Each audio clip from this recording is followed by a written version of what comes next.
Jabroni, Jabronixyz, oh, it doesn't matter, you spell jabroni.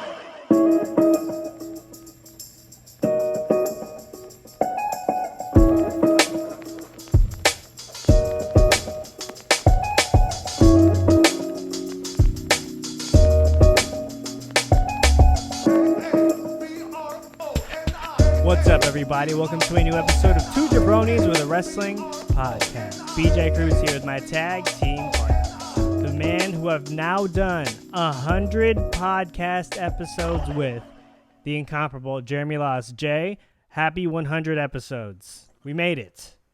I can't believe we made it without like super kicking one of each other. Like I really can't believe that we've actually made it 100 episodes. Right.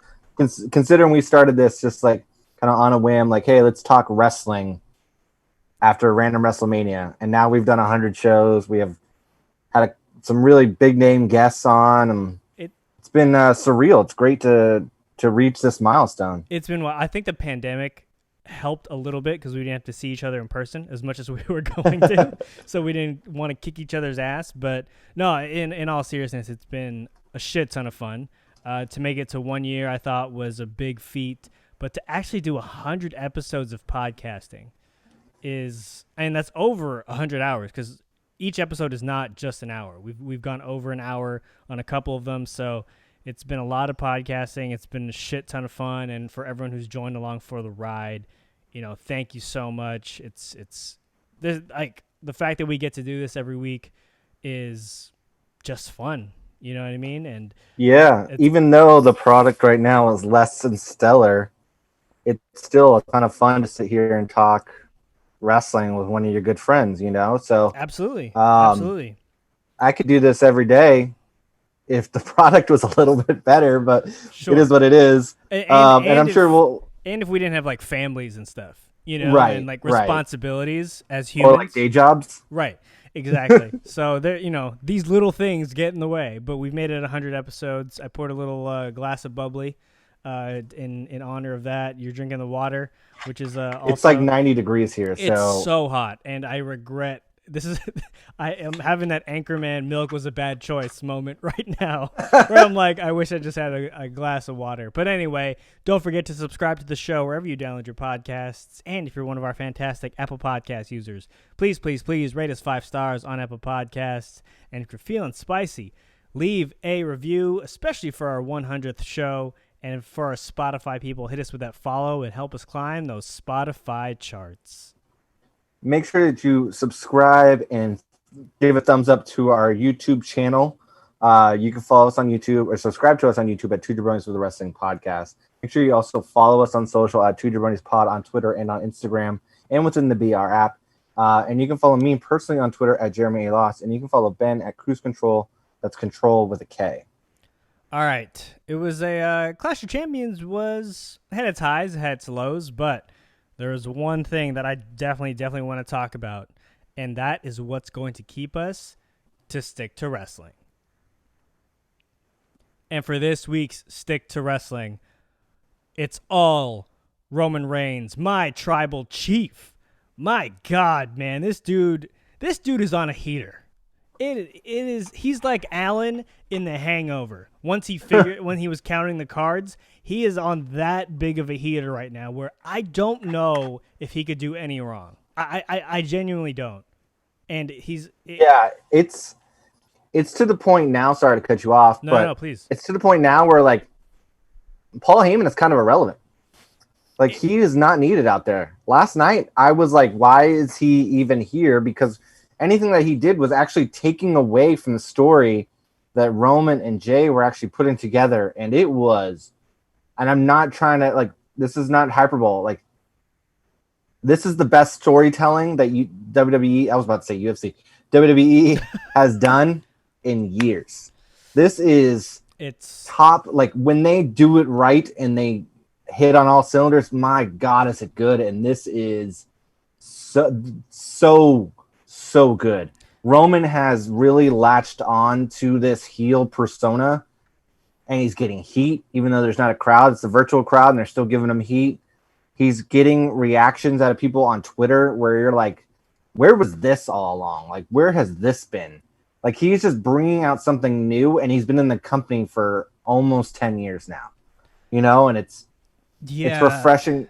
It's refreshing to see that. Jay is starting to shine. Like, you're starting to see things out of him that you like didn't expect. And it's just like, when they are fully invested in something and they actually allow the talent to do what they want to do, it is gold. And man, Roman, every time they were catching the hot mic on Roman, where you can hear him and Jay having a back and forth in the ring, it just got better and better and better. And then we got the moment where he's holding Jay's face to the camera. Yeah. And he's not pinning him after the first spear. He's rubbing it in. Like, heel Roman is everything I've wanted. It is so damn good. I don't even need Paul Heyman in there anymore because Roman's improved so much on the mic, and he gets this character and he gets this persona so well that he doesn't need a mouthpiece. He doesn't need Heyman there. Well, a lot to unpack there. A lot of great stuff that you just said. I want to start with talking about Jey Uso, who I think in this feud, in this need to praise Roman, and rightfully so, he's gone a little almost undervalued in that he has been incredible as well, right? Where we didn't expect him to be in this spot. I think we all thought it was going to be Big E, and, you know, whether they long played that into WrestleMania, who knows? They ended up not doing it and putting Jey Uso in that spot, him winning the match, him still being, you know, that family guy who's like, yo, we're family. I'm going to try to win the title, but I'm going to do my thing. But at the end of the day, we're still family. He played it super authentic leading up to this match. And then in the match, you know, when you think about the main event of a WWE match, Jey Uso is not the first guy that you think about. Right, he's just not. He's established himself as an elite tag team performer, one of the best ever, and you know there's no doubting that he can do that when given the ball to do so. But for him to be given the ball at Clash of Champions to say, "Hey, you're going to be in the main event of the night," like, what are you going to sink or swim? And he easily could have sunk. Like, let's just face it, that's a huge shadow to be cast in front of, right? Roman Reigns, Paul Heyman. Are you going to shrink in that moment? And he didn't shrink. That stood out to me in all of Roman's gloriousness, and he deserves all the praise for it because he was absolutely incredible. Jey Uso held his own. He also sold the shit out of everything. Everything. And the uppercuts, man, he was selling it like he was getting shot. Which was amazing. It just added to the storytelling. It added to the emotion. Because by the end, when his brother's out there like begging him to stop or begging, you know, the ref to throw in the towel, you're emotionally invested. You know, like, I know this is a work. You know this is a work. Like, this is just part of the storytelling. I was emotionally invested, and it's wild to think about that because in 2020, it's so hard to be emotionally invested now in any wrestling match. Because we are just so jaded. We're just so jaded by everything. My emotions were going with the flow of the match. Right. Like, initially going in, I was like, oh, they're going to make this a squash match. Like, that's just another way to put heat on Roman, is have him squash his cousin and move on. And they actually made this a legitimate match. And then there's the moment where Jay makes the run, and you're like, oh, my God.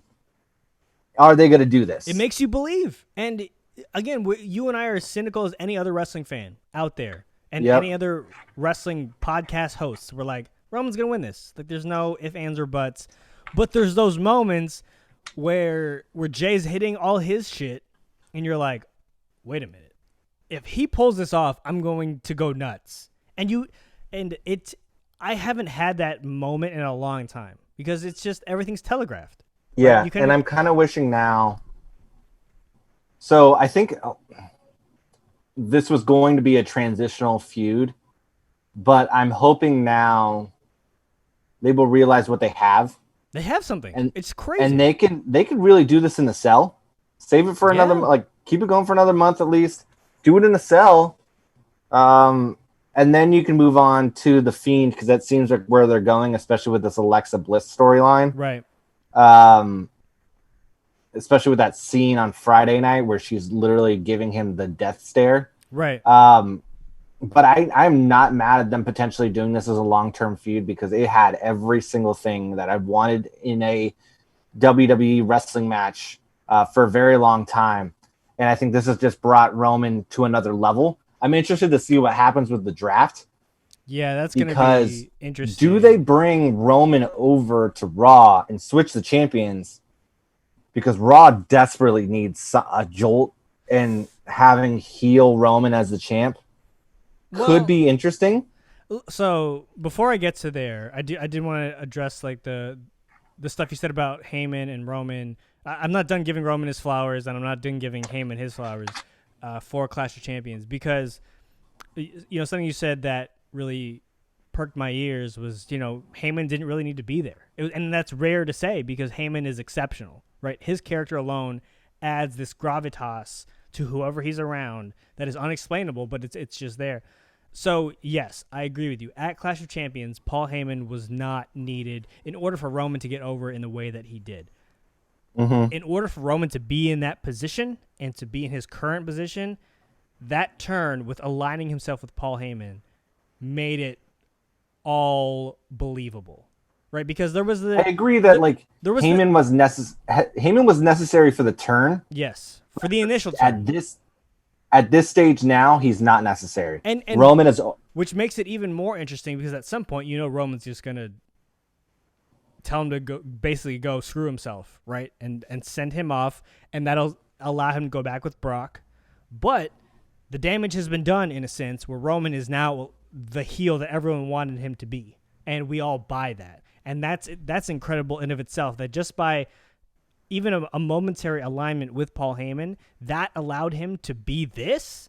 That's crazy. Like that's insane in of itself. Now to Roman as a new character and as a wrestler, like last night was the culmination of people didn't know that he could do this, right? Like we saw him in the Shield being a badass, and he was the muscle of that group, and when he was briefly a heel. But it's been a long, long time since we've seen badass Roman just kicking ass and taking names, and that's it. No cheesy one-liners.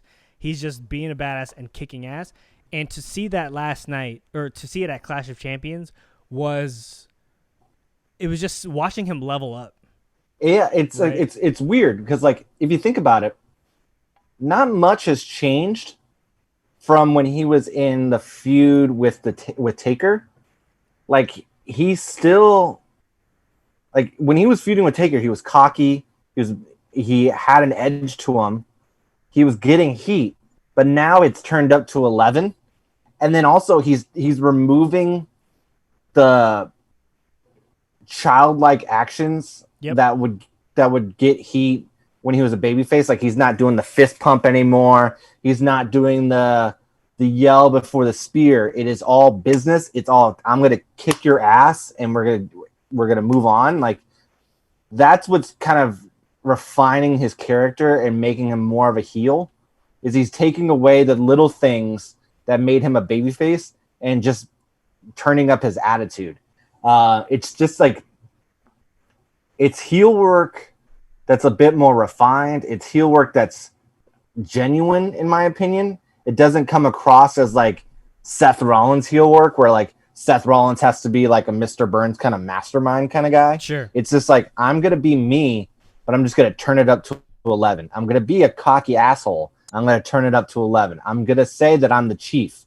You know what I mean? So that's what really gets over. And that's what got over back in the Attitude Era. That's what The Rock was. The Rock was an arrogant asshole, and he just turned it up to 11. You know what I mean? So yeah. I'm loving this. I want to continue to see this. I'm just happy. I'm just happy he's finally getting his shine, right? Like the rightful shine that he is ultimately deserved from the get-go. Because again, he hasn't been this over since he almost won the Rumble back when he was with the Shield, right? He was in the Final Four back in, what was that? That was 20. I would say, I don't want to say he's finally getting a shine. He's always got a shine. Well, no, he has, but in terms of the fan shine, right? He's got his pushes. He's been Universal Champion, there were World moments. Champion. But like, there was one moment where the fans kind of rode with him, was when he beat Sheamus for the title, for the Universal title, I believe, or was it the WWE title? Anyway, Vince was involved. He beat him on Raw, and it was in Philadelphia. It was after he'd gotten booed at the Rumble in Philadelphia with The Rock, right? So like, they got back to Philadelphia. He ended up winning the title. That was that moment where the fans started to like rock with him. And because up until then and even beyond that, there was that feeling that Roman was getting pushed down our throats. And whether that was true or not, I still don't believe that was necessarily true. But again, many wrestling fans felt that way, and you can kind of feel that within the building. And it wasn't necessarily a shot at Roman. It was more of a shot at Vince and like, yo, stop doing this shit. So this is now just like a genuine, I'm glad Roman is doing well. Because it's been a really long time, even when he came back from recovering from the leukemia. His initial return was great, huge pop. After that, it started kind of sour a little bit. You could hear the trickles of boos and those smart marks again who were back, who were like, shit, like Roman's back again, start rolling their eyes. This is like the most, I feel, just everyone, all wrestling fans are just really, really happy for Roman because he's doing amazing work. Yeah. Now it's just can they maintain it? Can they make this? As always, yeah, that is the big key. And I don't know, but they've started off so high. The bar is really, really high now, where it's like they have some leeway where Roman could get overly cheesy bad guy.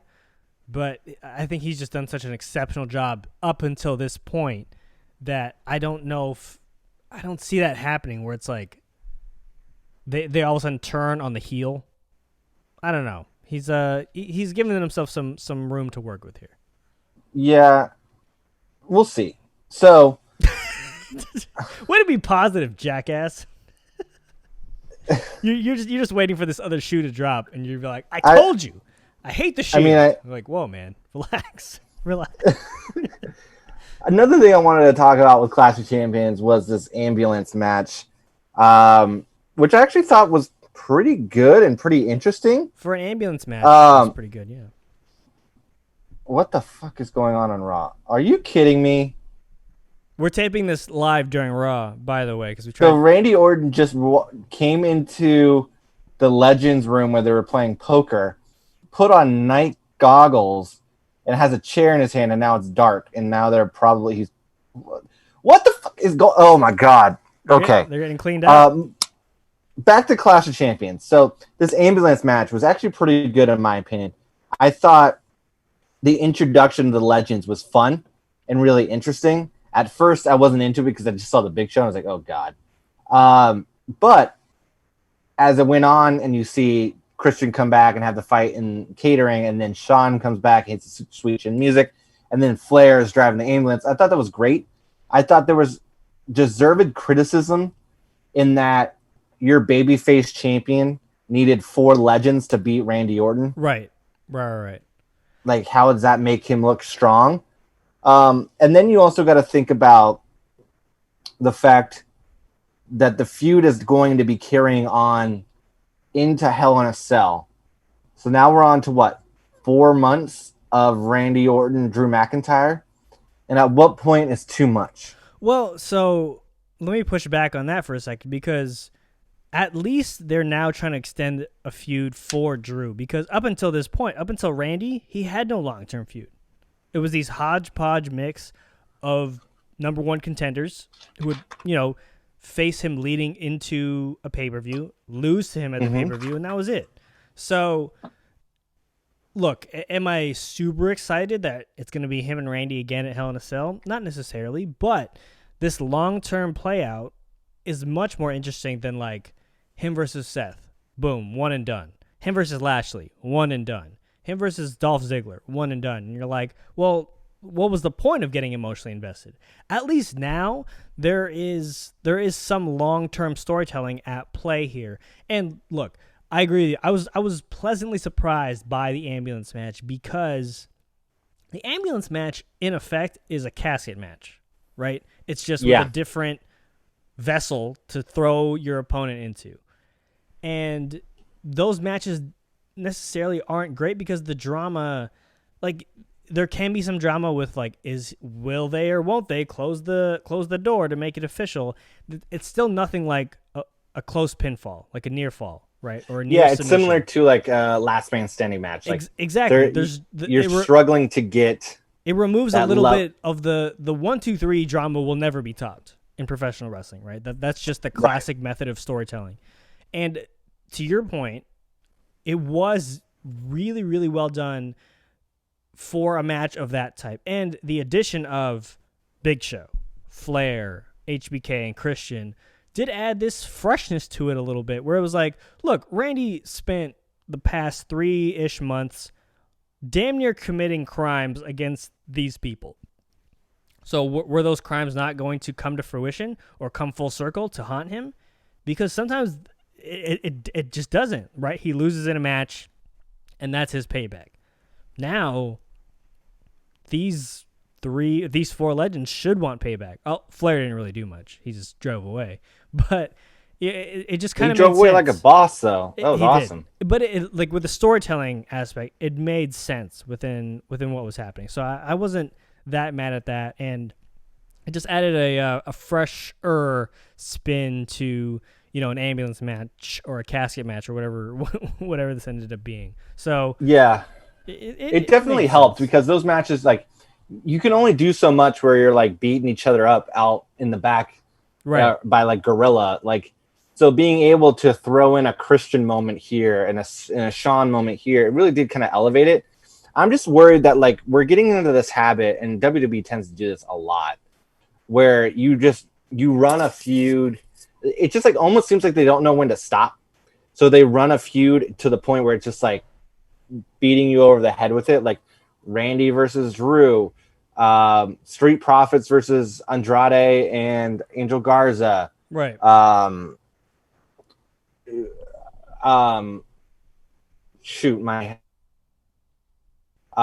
Hurt Business and Apollo Crews, like, like at some point you have to move on and try to like pivot. And I would have loved to see like Keith Lee get involved here, where you could have Keith Lee, maybe you do a triple threat in Hell in a Cell or something, find ways to pivot. And it's like right now they're just like fully stuck on it. And I'm already to the point now where I'm like, I've seen enough, I've heard enough. I don't really want to see this anymore. And I don't want to see this in a cell, which almost makes me also think that like Randy's winning the title. Yeah, which is possible because we thought that he could have won it at SummerSlam. We thought he could have won it here. And I think they are gearing it towards him winning the title here against Drew at some point, because give Randy his 14th reign as world champion. Drew can get it back as soon as, like, he could get it back the next night. You know what I mean? And it's just like, it makes me worried as well that like we're going to extend this out into Survivor Series. Then you're looking at a 5-6 month feud. And like, I know that we talk about how we want long-term storylines, but we want long-term storylines where like you don't necessarily need to have a match every month. A good long-term storyline to look at is Sasha Bailey. Right. They haven't had a match in months or like a year, whatever. Like, but they've been able to build a storyline, and now you want to see them in a ring. You want to see them fight. Here, it's like I see them fight on like Clash of Champions, at SummerSlam, on Raw. Like I see them fight every other show. I don't want to see it again. That's just not long-term storyline that I really enjoy.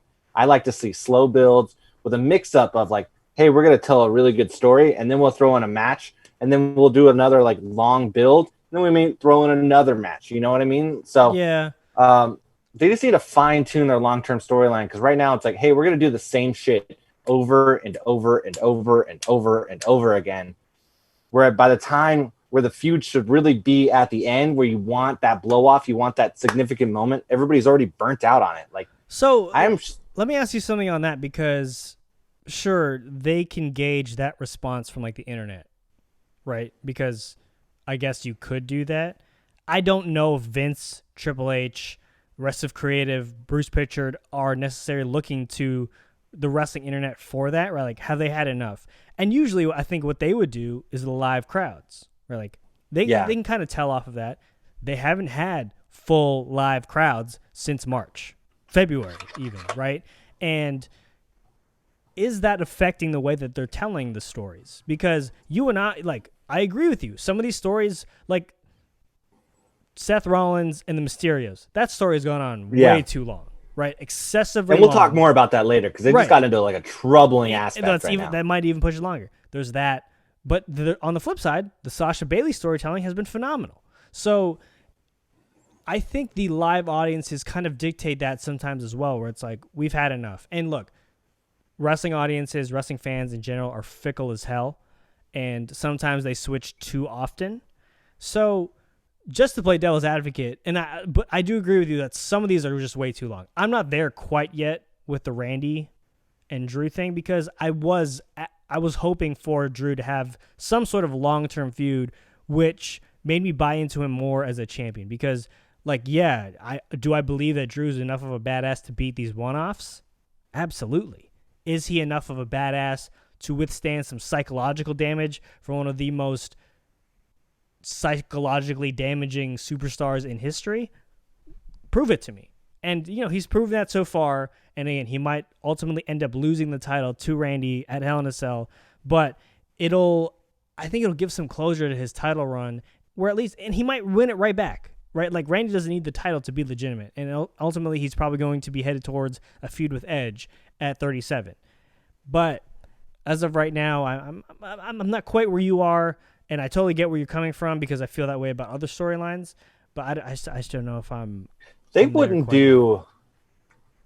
Goodness gracious. Now, thinking about this Edge one, they wouldn't do Randy versus Edge at 37 for the title, would they? I mean, I certainly hope not because... I mean, ultimately, titles don't mean anything in wrestling. They're just a prop to kind of signify importance. But shouldn't they? Especially the top title? I feel like the top title should mean, or on each show anyway, should mean a lot. And Randy versus Edge for the title at WrestleMania 37, that doesn't feel very 2021 to me. Drew, no, but not a lot of the things that they do feel very 2020, 2021. Roman feels very 2020, 2021. That does, but the majority of the stuff that they're doing on TV really isn't. We can talk about that. Let's pay some bills. That's a whole. Let's pay some bills. Yeah. I want to keep this conversation going because I want to actually transition to something that happened tonight on Raw. Sure. But let's pay some bills first. Let's pay those and then we'll get back into this conversation. So first, let's hear a message from our friends over at Bet Online. The wait is finally over. Football is back. You might not be at a game this year, but you can still be in on the action at Bet Online. Bet Online is going the extra mile to make sure you can get in on every possible chance to win this season. From game spreads and totals to team, player, and coaching props, Bet Online gives you more options to wager than anywhere else. You can get in on their season opening bonuses today and start off wagering on wins, division, and championship futures all day, every day. Head to Bet Online today and take advantage of all the great sign-up bonuses. Don't forget to use promo code BlueWire at betonline.ag. That's BlueWire, all one word. Bet Online, your online sportsbook experts. And before we get back to the show, let's take a break to talk about our friends over at DoorDash. You've counted on restaurants, now they're counting on you. And while their dining rooms may be closed, they're still open for delivery with DoorDash. DoorDash is the app that brings you the food you're craving right to your door. Ordering is easy. Open the DoorDash app, choose what you want to eat, and your food will be left safely outside your door with the new contactless delivery drop-off setting. Choose from your favorite national restaurants like Chipotle, Wendy's, and Cheesecake Factory. Many of your favorite local restaurants are still open for delivery as well. Just open the DoorDash app and select your favorite local spot, and your food is on the way. Right now, our listeners can get $5 off and 0 delivery fees on their first order of $15 or more when you download the DoorDash app and enter code BlueWire. That's $5 off your 0 delivery fees on your first order when you download the DoorDash app in the App Store and enter code BlueWire. Don't forget, that's code BlueWire, BlueWire, for $5 off your first order with DoorDash. All right.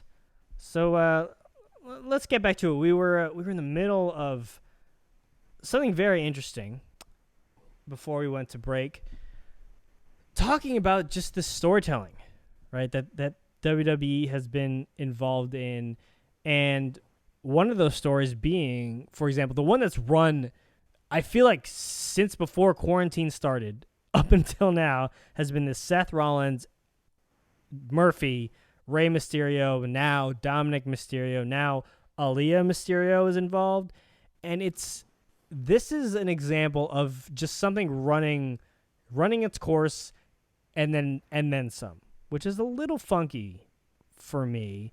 I appreciate them trying to keep it going because of what's available, but it's also they kind of dipped back into the pool of, oh, is Dominic your kid? Like we've seen that storyline before, right? We've done shit like that, and now we got a little love triangle, a little Shakespearean love triangle here with well, I guess not love triangle, but Aaliyah and Murphy seem to be quote unquote involved in some sort of romantic storyline, and that's getting a little weird because you and I were talking about this before we hopped on. A little bit of an age difference. She's 19, he is 32. Like, I know they are technically they are consenting adults right now, but to me it's problematic. It's not the best look, especially when they're starting to do like Twitter DMs and like pull that stuff up, and Seth Rollins is going on their phone and finding this conversation, and it's just like, to me, it's not. This is stuff that would happen back in 97, 98, 99, right. Early 2000. Like, This is like Attitude Era stuff. This shit does not fly in 2020. Period. It's not with the times. Like, find another angle. Find a new slant. Like, they keep going back to the well to do these same fucking storylines that they did back in 97, 98, 99, where it's like, if you look at Zelina Vega and the poisoning, or what was it? Mandy Rose and Dolph Ziggler like kissing and like all that kind of stuff, and like just the random things that they used to do back in the day that were fun and interesting back then because it was a different time, just doesn't work in age, and they just haven't been able to evolve and think of new ways to like tell realistic storylines. Like, this isn't realistic. This isn't like, it just doesn't feel right to me. It doesn't feel genuine. And also, like, this storyline's fucking toast. Like, it is burnt toast. It is so done. I don't want to see this stuff anymore. I'm not really enjoying Seth's character anymore. It's because really just. I think to that point, I want to piggyback off of that because Seth is a great heel, right? And this character actually makes sense when he's like, I'm the leader of the locker room, and I need to make an example out of everyone. Why are you so fixated on the Mysterios? Like, there's literally hundreds of people in the locker room that you could force your energy towards or share your energy towards, and it's just the Mysterios, and it's just getting redundant. And look, Seth's gonna do what he's told. He's working with one of the biggest names in wrestling, so sure, of course you're gonna milk this for all it's worth, or at least everyone backstage. Seth, and ultimately I'm just hoping and praying that this is leading to a Seth versus Murphy feud, because that'll be fire, right? Like, they'll put on banger matches. 100% is getting there. It's getting there. It's just the way that they're getting there is one. It's a slow play. This is a big too slow. Yeah. Like, there's a difference between the slow play that they like. It's night and day with the slow play that they've had with this storyline versus, like, I mean, we'll go back to the well because the way that they're doing it is so well done. Is Sasha Bailey. Like, that was a really big slow play, but they did it in a way that was really intriguing, and you could start seeing cracks here and there. It's like here, it's like you weren't seeing any cracks, and all of a sudden it's like Buddy's getting pissed off, and then now they're gonna like start getting angry with each other, and like it's not as subtle. It's more of like, here it is kind of thing. Yep. And then you have this other aspect with the Mysterios, which is just not interesting at all. So and then kind of wading into the waters of being problematic. So let's wrap up really quick. One last thing I wanted to talk to you about, and we can make this like real quick. Yep. Is WWE changed Aleister Black's music and gear. Oh boy. And they have this thing now where they just want to piss me off and they want to make me really upset. Like they know the buttons to push, whether it's changing Keith Lee's music and look to now changing Aleister Black's. And like Aleister Black had one of the more iconic intros. It was really good. Excellent. In WWE as a whole. And they changed it for this really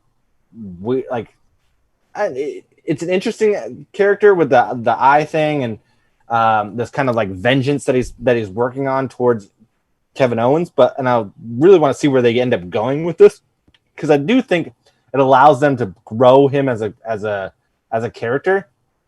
But the music was perfect, the entrance is perfect, everything was great, and now it's just like more generic shit. And it just feels like they're taking away certain aspects of personality and certain aspects that like really got them over.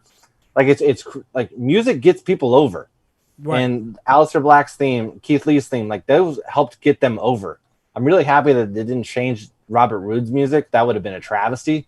But I'm worried about like their endless need to like make adjustments that don't need to be made. So, we'll see where Aleister Black goes, but the fact that they changed his music really kind of upset me. I was ready to throw hands tonight. You hate a good music change, and that's happened to you a couple of times this year. So. If they change the music for no good reason, then I'm really upset. Like I was watching an old clip of Stone Cold coming out in like 2000, and I had totally forgot that like they had changed Stone Cold's music to add like lyrics to it. They did, yeah. And it was the worst. Yeah. It's like, why do you do that? Just let him have the same music for eternity. It's the most iconic music in wrestling. End of story. Don't change it. The Rock's music has changed slightly a little bit. Granted, it's like subtle changes, but like it's still like there's no need to change it. Like it was perfect. And it feels like sometimes like Vince gets like antsy. He's like, oh man, we're going to change up his character. We got to change his music too. And it's like, not really. Like he's the same guy, just give him like a different look and keep the music. Keith Lee absolutely didn't need to change music. His music was perfect. And now he's got generic like music that you can get off of like some random like Facebook music library. And it's just, it annoys me.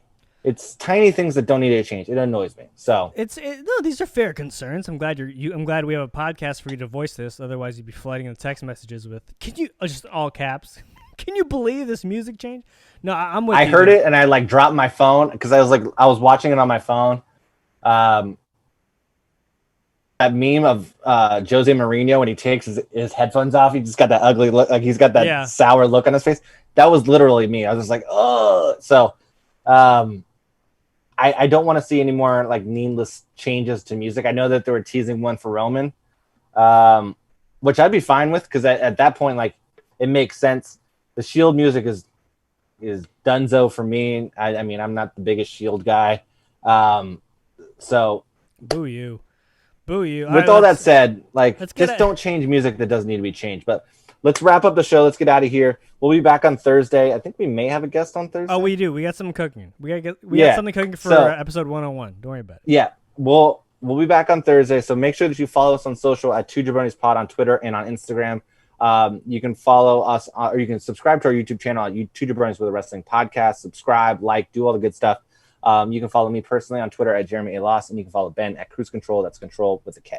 And don't forget to subscribe to the show wherever you download your podcasts. And if you're one of our fantastic Apple Podcast users, please, please, please rate us 5 stars on Apple Podcasts. And if you're feeling spicy, leave a review. And for our Spotify people, hit that follow so we can help us climb those Spotify charts. Also, check me out on the Big Screen Sports Podcast. I just hopped on with our fellow Blue Wire brethren, Kyle Banduho. We talked a little Crazy Stupid Love. Oh man, it was the underrated classic. It was underrated classic. It was the non-sports movie of the month, and I had a friggin' blast. I called Jeremy within minutes the David Lindhagen of to Jabronis, and it was one of the highlights of my podcasting career. I'm very upset by that, and I really want to go on that pod just to try to redeem myself. Oh no, because I am no David Lindhagen.